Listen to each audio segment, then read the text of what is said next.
Gaafii 18ffaa if one keeps on adding a substrate to fixed amount of an enzyme, when does the reaction rate reach a plateau? Kunis bara 2003 qabaate jechuudha. A. When all the substrate is converted to product. B. When most of the enzyme molecules are consumed. C. When all the active site of enzyme are occupied. D. When much of the product are accumulated. Kanaafuu deebisaa sirrii haa ta'u maal jechuudha? Sirra ka jiru kana jechuudha.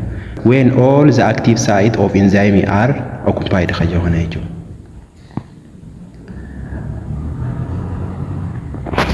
Kanaafuu deebisaa sirrii haa ta'u eenyu jechuudha? Sirra ka jiru kana jechuudha. Gaafiin 19ffaan what do we call a substance upon which an enzyme acts? Bara 2004 tunis akka Itoophiyaan kalaandaritti qabaate jechuudha entrance irratti. A. Product. B. Substrate. C. Active enzyme. D. Enzyme substrate complex. Kanaafuu deebisaa sirrii haa ta'u kamee jechuudha?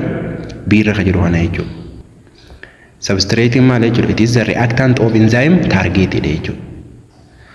Product akkuma beektan result dha. Kanaafuu substrate maal jechuudha? It is molecule of enzyme act on jechuudha. Gaafiin 20ffaan which of the following mechanism do cells use to regulate enzyme catalyzed reaction in metabolic pathway? Bara 2004 kunis qabaate jechuudha. A. Enzyme. B. End product inhibition. C. Irreversible inhibition. D. Competitive inhibition. Kanaafuu deebisaa sirrii haa ta'u kamee jechuudha? B irra ka jiru kana jechuudha. Product inhibition ka jennuun kana jechuudha. End product inhibition ga jennu it is maal end product jechuun maal beeku it is feedback jechuudha. Yookaan inhibition is what common regulatory mechanism jechuudha. Gaafii 21ffaa which factor has negative effect on the function of enzymes than others? A. Kunis bara 2004 baate jechuudha. A. Neutral pH. C. Very high temperature concentration. C. Optimal amount of salt concentration. D. Optimal amount of substrate. Kanaafuu deebisaa sirrii haa ta'u kamee jechuudha? B irra ka jiru kana jechuudha. Very high temperature concentration kanaatu maal godhuu danda'a jechuudha? Akka factory negative ka jechuudha. Eenyu keessatti function enzyme keessatti jechuudha. Warroota kaan irra isa kanaatu irra more maal godha jechuudha? Enzyme miidha jechuudha. Temperature guddate jechuudha. Enzyme keessa maal godha jechuudha? Shape isaa ni jijjiira jechuudha. Kanaafuu high temperature causes maal jechuudha? Irreversible. Akkuma beektan gaa neutral maal it is what often what optimal jechuudha. For many enzyme dha. Garuu not damage jechuudha. Very high temperature akkuma kaasuuf yaala ture jechuudha. Maal jechuudha? It is cause unfold yookaan loss of 3D structure enzyme san balleessa jechuudha.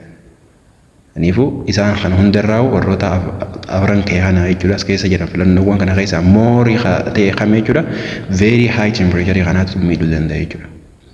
Gaafiin 22ffaan if the temperature enzyme catalyzed reaction is increased from 40% to 70% the rate of reaction will be dash. A. Decrease to 0 because enzyme denatures. B. Increase indefinitely. C. Decrease immediately. D. Decrease and doesn't increase. Deebisaa sirrii haa ta'u kamee jechuudha? A irra ka jiru kana ta'a jechuudha. Decrease to 0 because the enzyme denatured jechuudha. Enzyme waan denatured ta'e yookaan shape isaa san jijjiirameef jecha jechuudha. Maal godha decrease godha jechuudha. Fakkeenyaaf amma increase indefinitely maal it is false. Akkuma beektan decreasing immediately no it is what partial truth jechuudha not complete jechuudha. Decrease and doesn't increase is what incorrect maal jechuudha definition jechuudha. Gaaffii 23ffaadha. In competitive inhibition, In which one of the following factors determine the rate of inhibition? Bara kuma lamaa fi meeqa baatee jechuudha tunis bara kuma lamaa fi afur qabaatee jechuudha qormaata biyyoolessa irratti. A. Reaction temperature. B. Substrate concentration. C. Enzyme concentration. D. The ratio of inhibitor to enzyme concentration idha jechuudha. Kanaafuu deebisaa sirrii haa ta'u kamii jechuudha as keessaa kami B irra jiru kana ta'a jechuudha. B irra jiru maal jedha? The substrate concentration kan jedhu kana jechuudha. Substrate concentration can what? Out compete maal jechuudha? The inhibitor idha jechuudha. Ammoo reaction temperature maal? It is what affect overall rate but not what specifically inhibition type osoo hin ta'in isaan hunda miti jechuudha. Specifically inhibition kamiidhu inni bire saniifuu deebisaan sirrii haa ta'u maal irra jiru kana jechuudha? Bii irra jiru kana jechuudha. Which means the key factor more substrate reduce competitive inhibition.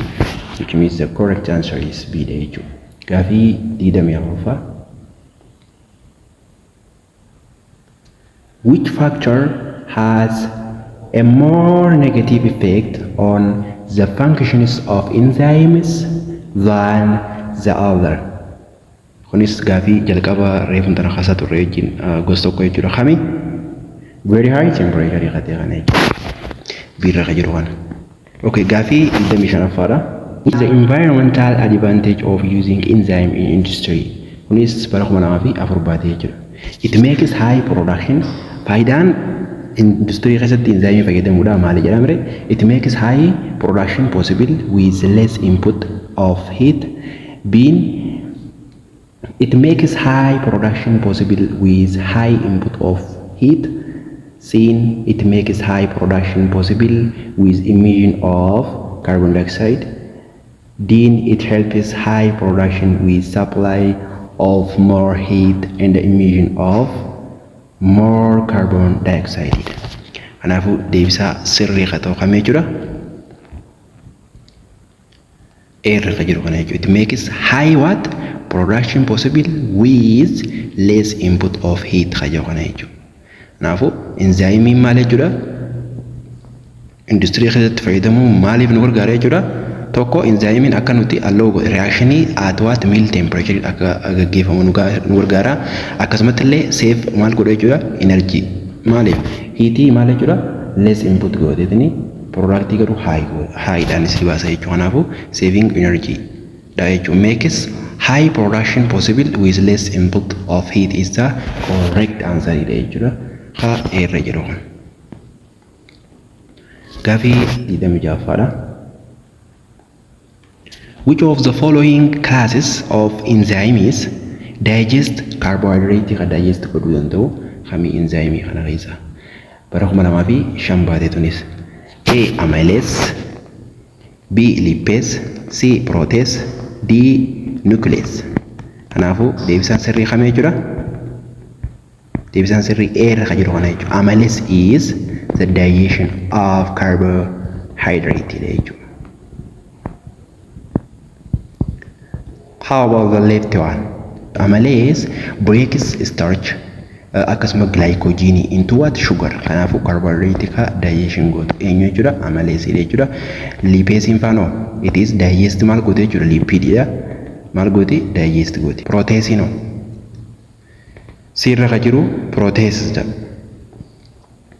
Kanaafuu maal jechuudha? Akkuma maqaa isaa jechuudha maal kun protein digest godha jechuudha. Nuclease no it is digest what? Nucleic acid dha jechuudha. Gaafin 27ffaan one of the following molecules is building unit of what? Enzyme molecule dha khatee kame jechuudha. A. Amino acid dha. B. Glucose dha. C. Nucleic acid dha. D. ammoo maal jedha? Fatty acid. Kanaafuu protein dha which means enzyme maal? It is maal? Building block of amino acid dha jechuudha. Kanaafuu A irra ka jiru kana sirrii dha jechuudha. Deebisaan isa sirriidha kame jechuudha. Deebisaan isa sirriidha kame irra ka jiru kana jechuudha.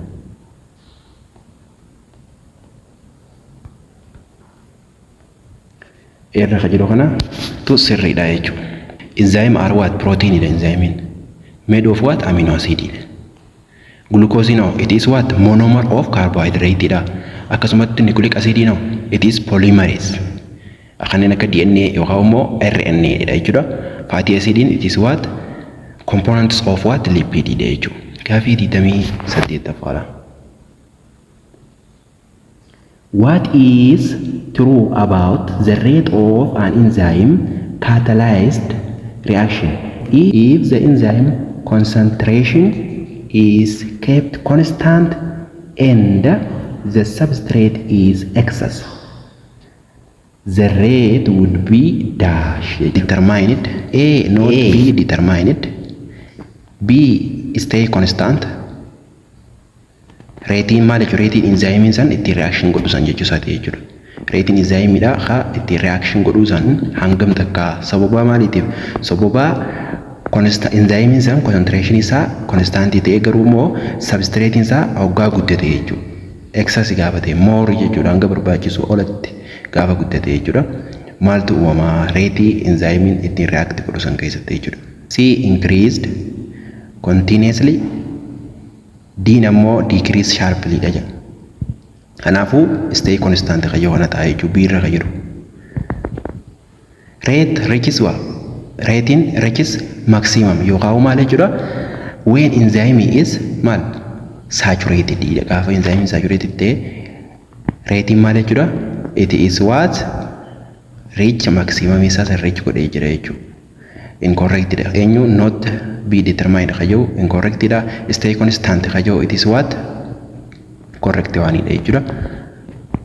Increase continuously kayyoo kun it is false waan so egaa enzyme keessa saturated ta'e booda maal jechuudha? Stay constant dha jechuudha rating. Jabeessaa qabadhaadha. Gaafii 29ffaadha. One of the following principles is most of the anti-HIV drugs currently in use working bara 2000 shambaate jechuudha. A. Inhibition of enzyme action. B. Degradation of the vital DNA. C. Digesting viral particles. D. Phagocytosis of the virus. Kanaafuu deebisaan sirrii irra ka jiru kana taate jechuudha. Inhibition of enzyme action ka jiru. It is what? Many target of viral enzyme dha. Kanneen akka protease dha. Yookaan reverse maal jechuudha? Anti-scriptase. Gaafii 30ffaadha. When an enzyme is denatured, gaafa enzyme denatured ta'e by heat ho'aan yookaan immoo extreme pH dhaan. Which can be the following does it lose? Maal dhabnaa? Enzyme keenya san denatured ta'e ho'aan yookaan immoo extreme pH dhaan jechuudha. A. Peptide bond. B. Secondary structure. C. Primary structure. D. nammoo tertiary structure. Kanaafuu maal dhabne jechuudha? D irra ka jiru kana jechuudha. Tertiary structure yookaan immoo 3D is what? Fold waan ta'eef jechuudha. We lost it jechuudha. Kanaafuu isa dhabna. Primary structure maal jechuudha? It is usually maal jechuudha? Remains jechuudha. Hin jijjiiramu jechuudha primary structure. Peptide bonding it is what? Primary structure usually intact jechuudha. Secondary structure no, it is also lost. But tertiary is what? More critical for what? Active site dha. Baay'ee critical yaa ta'e maal jechuudha? Tertiary structure dha jechuudha. Kanaafuu fakkeenya amma tertiary structure kun yoo as keessa hin jiraanne jechuudha. Diin kun waan biraatiin yoo bakka buute jechuudha. Maal guutan jechuudha as keessa? Secondary structure kana guutan jechuudha. Isinii galame diirra ka jiru kana fakkeenyaaf it is change it is substrate yennee ogeenya fakkeenyaaf maal ta'ee jira just secondary structure dha jechuudha. Primary structure maal jechuudha yeroo hedduu it is stay constant dha hin jijjiiramu yeroo hedduu dha jechuudha. Sababa ho'aatii yookaan immoo pH waan jijjiirameef jechuudha. pH waan guddateef jechuudha. Saniifuu kamtu sirriidha jechuudha diirra ka jiru kana jechuudha. Garuu immoo diirra ka jiru kun yoo filannoo keessa hin jiraanne ta'e maal guutanii secondary structure kana. Jabeessaa qabadhaa barattoota keenya. Gaafii 31ffaadha. Komentii irratti deebisa. Kawanti alatti gaafii 31ffaa 32ffaa illee itti dabalaadha. Kawanti alatti yoo A taate A yoo B taate B yaadhaa deebisaadha. Yeroo dhuftuu kan itti fufnu ta'a hanga yeroo gaarii qabaadhaan afeerraa thank you so much.